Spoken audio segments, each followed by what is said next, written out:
ஒரு கர்ச்சீப்பு கையில இருக்கு, அந்த கர்ச்சீப்பை கொண்டு ஒரு ஆட்களுக்கு நெத்தில வச்சோன்னா பொத்து பொத்து பொத்து பொத்து பொத்து பொத்துன்னு லைனா விழுகுது. புஷு புஷுன்னா என்ன போய் விழுகுது. கள்ள ஊழியங்கள் இதெல்லாம், அதெல்லாம் அசுத்த ஆவிகள், அசுத்த ஆவிகள், அதெல்லாம் கன்ஃபார்ம்.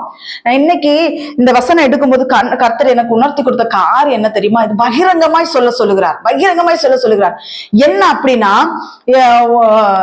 கர்த்தருடைய ஊழியங்கிற பேர்ல என்னென்ன அட்டகாசங்கள் நடக்குங்கிறத ஆவியானவர் வெளிப்படுத்துகிறார். என்னென்ன அட்டகாசங்கள் நடக்கு தெரியுமா? ஒருத்தவங்களுடைய தலையில கை வச்சா கீழே விழக்கூடாது, அபிஷேகங்கிற பேர்ல கீழே விழுகுறாங்க இந்த நாட்களில. இதை வேற பெரிய பெரிய ஊழியக்காரர்கள் சொல்றாங்க, அபிஷேகம் பெற்றா உடனே அவங்களால கண்ட்ரோல் பண்ண முடியாது, விழுந்துடுறாங்க. எந்த இடத்துல இருக்கு, எந்த வசனத்துல இருக்குது? அப்படி அபிஷேகம் பெற்றோம்னா பொத்து பொத்துன்னு கீழே, அசுத்தாவி பிடிச்சவங்க தான் கீழே கிடந்து உருண்டாங்கன்னு வசனம் இருக்குது.